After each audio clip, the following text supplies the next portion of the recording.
it's Dr. Z, and I am back. I am refocused and refreshed, coming off a wonderful summer vacation. Now, I told y'all in May I was going to take a little summer vacation, take a little 2 months off, but it's August, and I am back, and I'm super duper excited to be back with you all, having our candid talks. Y'all like my tan?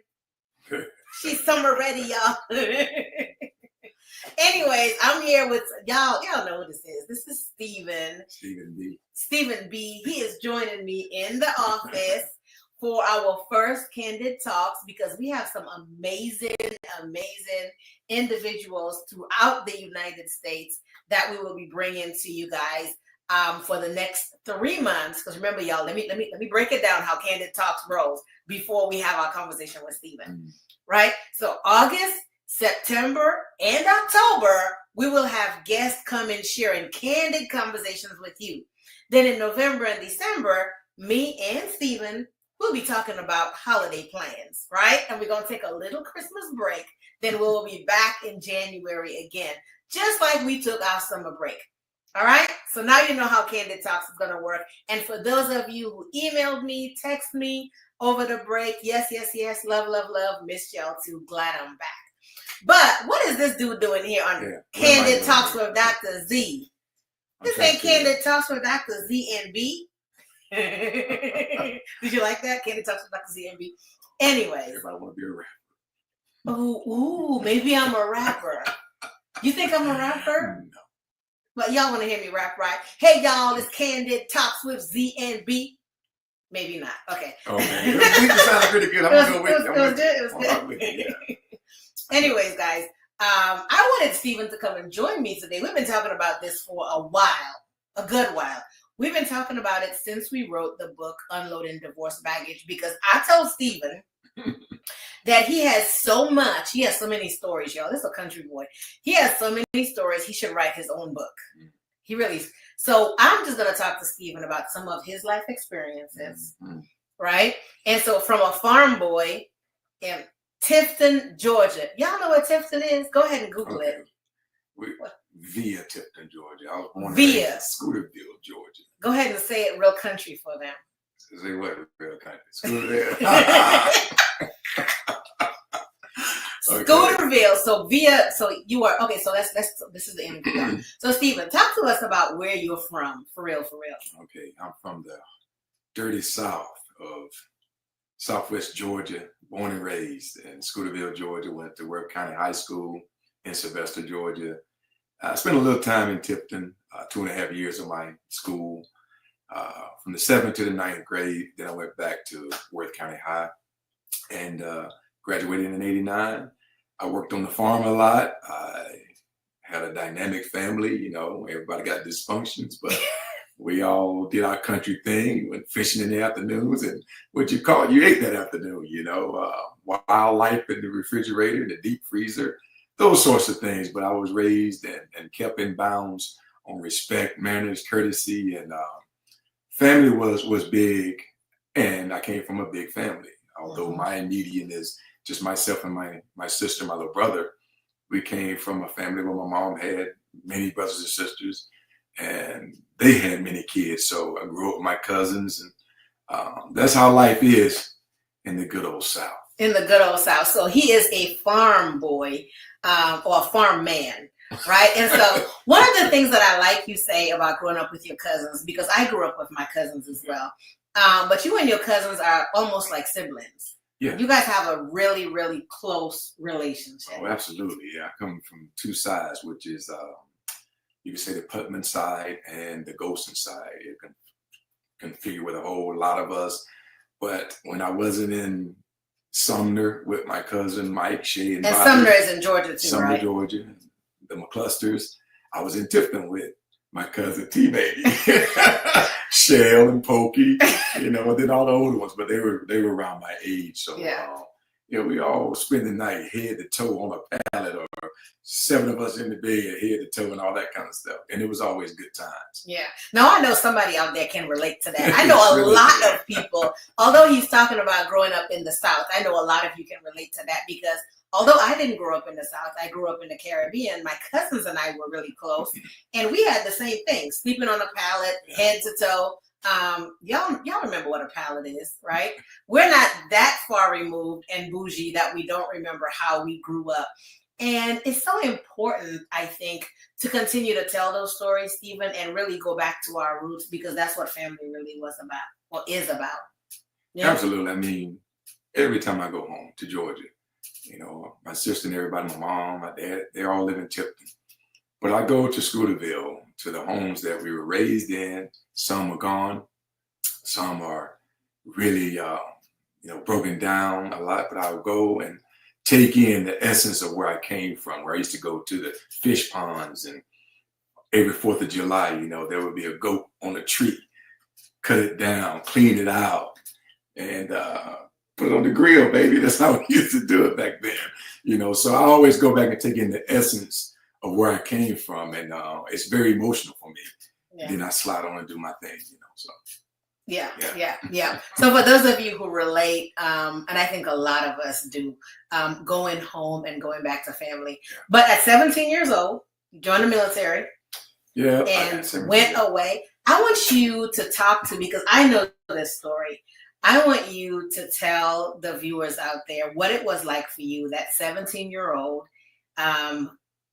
getting on the bus and saying goodbye to your mom and your sister, and leaving your small town and your family for the first time all those years ago.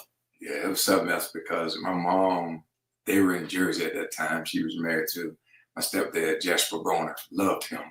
Now, hold on. I don't know if you could be saying people's name like that. You know, hey, Jasper. Yeah, he's in heaven right now. Amen. So he's good to go. I don't think he's going to sue us or anything. Yes. But anyway. Don't say people's names. Okay, my bad. They didn't believe I was going in. I took the test while they were gone. Fast forward, they came back, and I had to go to the MEPS to do all the stuff. And I left on August 2nd. They took me to Albany, Georgia, to the bus station, and didn't really hit anybody until I got on the bus, and I'm sitting on the bus, and they're walking back to the car. And as they drove away and the bus pulled away, I cried from Albany, Georgia, all the way to Atlanta. That was the first time I had that kind of separation, anxiety, so to speak, you know. So that's how that happened. It was, and then I get the basic training the day of my 18th birthday, which was August 7th, 89 at that time. Wow. You're telling people a lot. And that's so, okay. so you get to, so that is, first of all, that's very emotional, right? It's the first time you're leaving home, per se. I mean, you'd been to DC a lot to visit your grandparents, because your grandparents live in DC. But really the first time at 17 years old, going away from home. And I like how you kind of said the bus is going one way and they were going another way. So you get to MEPS. I mean, not MEPS. You get to your first duty station or the basic training, and they open the door and you meet your drill sergeant for the first time. What is going through your head? Man, just fear. I mean, so scary. And at that time, again, that was my 18th birthday, my very first day of basic training. And couldn't tell anybody, you know. There was no celebration. It was just pain and sweat and breaking you in from your, you know, civilian ways on day one, you know, day zero, really. So. Yeah. Now, fast forward years later, you are now a drill sergeant. Yeah. And you are receiving those brand new recruits and those individuals come in to be trained to be part of the U.S. Army. How would you say that your experiences really transferred to being the leader of young adults? Oh, my. It doesn't matter where you come from. Everybody can have a platform of respect and discipline, so to speak. I had a rump load of that coming from where I came from. You know, if you got in trouble up to your friend's house before you can get home, and we didn't even have a phone at that time, you're going to get in trouble when you get home. So immersing yourself in different cultures, you have to also think about where a lot of these kids come from, where you came from. Some of the things that make this one move may not make that one move, although they have to do the same thing. it was very good for me because I had enough time in. I had experienced enough in, I think, my first 9 years to be able to deal with them. Also, a lot of the things you do at home with maybe your kids, a lot of that transfers to how you deal with young men and women that are because they're kids. 18, 19 years old, most of them, majority of them. So, So, yeah. Wow. Wow. Would you say, did you enjoy it? I did. I mean, I was very, very, it's long hours at that time. Mm-hmm. But to see the finished product when you get to grad week is an amazing thing. It's an emotional thing too, because in about 2 days or so, you're gonna get rid of them and get a new group and start all over again. So you can't hang on that too long, but it's a blessing to hear when a parent says, "How did you do it?" Well, I had total control for 9 weeks, you know, and all they can do is say yes and yes. Yeah. They don't really have a choice back then. Yes, That's the old army. To a certain degree, yeah. I mean, It's the old army. But so you spent 29 years and 9 months and a couple of weeks and days in the army. I spent 28 years, 9 months, 29 days in the United States. Do you remember down to the hours or minutes? I'm gonna have to counsel myself for not knowing that part. But yeah. So I'm sure you've seen so many people come and go under your tutelage, under your leadership. Have you had anybody reach out to you and say, "Man, thank you," or "Man, I hated you," or "Man, I still hate you"? Have you had any of those stories? What would you say have been some of your challenges and wins in serving in the U.S. military? Ooh, challenges. That's a hard one because there are numerous. You know, what do I boil it down to, or what eggshell do I put it into? Is maybe adapting, and not just because I'm saying adapting because in most cases I rank, you know, the people that I'm training or guiding or leading, but it doesn't mean that I may not be able to learn something from them. Right. I had a young soldier tell me once, "How can someone so hard be so close to God?" But I knew what it was that they had to meet or be ready for once they left basic training. And during my time on the trail, that's when OIF kicked off, Iraq kicked off. You know, Afghanistan was already going on, then Iraq kicked off. So these kids were leaving basic and AIT, going straight into combat zones. Yeah. So you had to prepare them. Yes. Yeah. You know, mentally, you gotta grind them down that first 3 weeks in red phase, and then you let them flow for the weapons phase, and then for the indoctrination ranges, they take the lead. We just stand behind and guide them. Yeah. So, and this is a sensitive part because I know you've lost soldiers, right? You've lost people who've been under your leadership and under your care.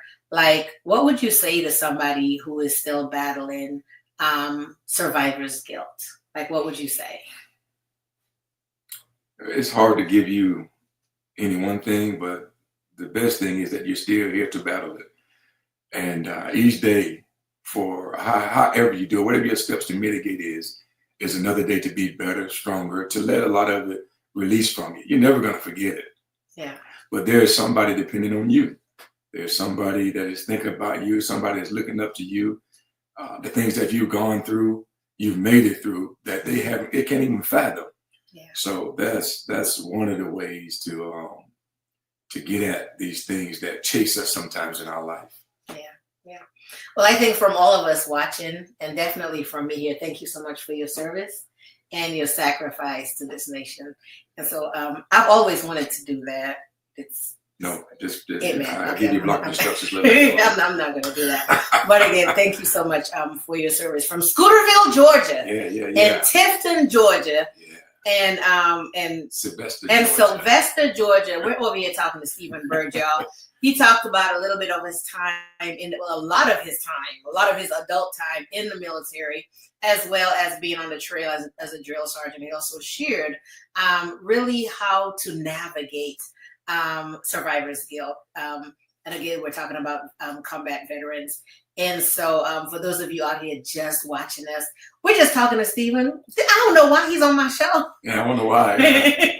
But he's just here. We're just kind of talking and having a candid conversation about his life and his time in the military. So you're retired Yes. You're retired. Thank you so much for your wonderful service again. Mm-hmm. And so now you're in retirement land. You're hanging out with me. Yeah. You're hanging out with me. Something like that. So what is it like having served in such a disciplined field and now being in retirement and being around civilians most of the time? What is that difference to you? Because I have seen a lot of people who've retired and they've gone right back into the workforce. Yeah. Right? Like they were like, it's like they haven't really stopped. But you retired and decided to go to college. So talk to me a little bit about that transition. Not any of the jobs you had between, but now that you are fully retired and you're dealing with these civilians, but you're in school. So talk to me about being around 19 and 18-year-old students again as a civilian. Well, for a long time, my oldest daughter will attest to this. The thing I used to love the most about being in the military is when I went to Walmart, the grocery store, whatever, and I saw kids with long hair or, just a little bit free in what how they were dressing, because it reminded me of the freedoms that we have and the things that we were able to do. Me transitioning, it's funny how I rode hard to the day I left. And a lot of people would tell you, someone that's been in the Army as long as me, they're like, once you get out, and they're not being mean, they're like, you're going to die. Oh my God. They figure a person like you that was military. Once you leave, it's over for you. You're going to fade on into glory. Because you were like G.I. Joe super soldier. He was G.I. Joe super I was committed to the job. I was committed to the standard. He was G.I. Joe committed to the super soldier. Yeah, whatever. So G.I. Joe retired. Yeah. And so you retired. So talk to me about, so now that you're retired, you decided to go back to school. What sparked that? What sparked going to a college full-time on campus in the classroom, like you're taking 4 and 5 classes? Yeah. What sparked that? Well, I had numerous credit hours over the years in the military, and unfortunate for me, and it was done, that I didn't get a degree or finish a degree. So when I met you, you were in the middle of your PhD, and then I started taking Landon to school every day for almost 3 years, 2 or 3 years, and I'm sandwiched in between these two academic overachievers, so to speak. And then I realized that, as you being a professor out there, I was able to go to school. They would pay my tuition. All I had to do was pay the usage fees. And then once I got started, though, I went through the VA, and they covered everything. So let's back that up. So for those of you veterans out there who want to go to school, even if you don't have a spouse that works at a university, there's something called a VA that you can utilize, right? So there are a lot of services that the VA does offer. Still offers. We'll see what happens next year. But go on. Yeah, and even at that, like I had given my oldest daughter and one of my bonus daughters my GI Bill. GI Bill. And when I went to do my Voc 31, it was like 3 weeks left on that. So they took that and gave me from January 2024 till December 2026. So 3 years they covered me just because that 3 weeks left. So it's worth looking into it to see what you might have and the things that you can get. So, but that was the motivation. So we motivated you. Yeah. You motivated. I was not trying to tell him to go to school. Yes, you were. Yes, I you was were. not. Yes, I was you not. were. Don't do that. Yeah, you were. Yeah. You told me a lot, but then that's not true. It's again. I said, "Do you?" Yeah, you did. But every day you were saying, "Go to school." After you said, "Do you?" So now I'm doing me in school. Amen. Yeah. All right. And so you did 4 and 5 classes, but so you're not gonna say this, but I'm gonna say this. He's on the dean's list. Yeah, that's God, people. Listen, he's doing A's and B's, doing very, very well. And I just want to say I'm proud of you. Thanks, babe. I'm very, very proud of you for everything that you're accomplishing. And one day he's gonna be Dr. Byrd, y'all. He is, because I can see him getting his PhD because he's highly intelligent. Yeah. highly intelligent. So I love it. And I think your book, because he's going to write a book, should be titled From the Farm to What? From the Farm to What? From the Farm to the Field. Ooh, I like that. Y'all, I'm coming up with it right now. From the farm to the field to the cap and gown. From the farm to the forces. Ooh, to the cap and gown. See, I told you he was going to write a book. Y'all, we're having a candid talk over here with the future Dr. Stephen Byrd. Very honorary. It's not going to be honorary. He's going to do a whole dissertation. But I'm super proud of you, of everything that you have accomplished. And so I have been to, have I been to Scooterville? I've been to Tifton. Yeah, you've been to Scooterville. Is that where the cotton was? You've been through, yes. We stopped there to let you see the cotton field. So I saw a cotton field for the first time. Actually picked a few. It was weird. But it was very surreal. Don't do that. Okay. It was very surreal. Because it really does make you think about your ancestors. Because it wasn't even hot that day, and I was just like, ooh, I picked one cotton. I was like, I'll never do this again. But I'm trying to imagine you as a child growing up on a farm, because you essentially have been working since you were little. I started cutting big yards at age of 8, pushing stuff. Old. But yeah, I was sitting in my granddad's lap on tractors, and then by 13 or 14, I was fully entrenched in cutting land, turning land, and cropping tobacco and stuff like that, you know. Yeah. And so one of the things that we always talk about, and these are our candid talks, is how very different our cultures are. There are a lot of similarities, but there are also a lot of differences. And even the culture of you being a military person who's just so disciplined, and me being an academic that's very free-spirited. And so you wonder, how do these two actually come together and make it work? And we do. I'll even show you a picture of how cute we make it work. See, right here. This is how cute. And so I just see, look, I got my boots and my hat on. See, so that's the farm part of me. The boots, that's not farm, that's cowgirl. I'm just messing with y'all. But no, I really wanted you guys to get to meet and see the other half, my better half. And that is Stephen Byrd, just learning a little bit about him. He is a gentle giant, an amazing man of God. And so you are incredible. And I thank God for you. I thank God for your journey. Thank you for your service and how God has kept you on multiple deployments and bringing you back here. I know he's going to graduate. We're going to have a party, y'all. I'm going to go live when he graduates because it's coming up really, really soon. And then they'll take a short break and then we'll talk about what he's doing next. Yeah. Right? Because y'all know there's going to be a next, right? There's going to be a next. So candidly talking, Stephen, as we prepare to end our conversation here on Candid Talks, what do you think is next for you? Because you are very active in ministry, right? And so what do you think? How do you think your military service has really helped you transition into ministry in the church? Because you teach young adults, you work with young adults. How do you think that's helped you transition? Well, even the Word of God says, "Do it as unto the Lord." Mm-hmm. And that's what we do in the military by the standards, that's put out to us, the mission that we're given.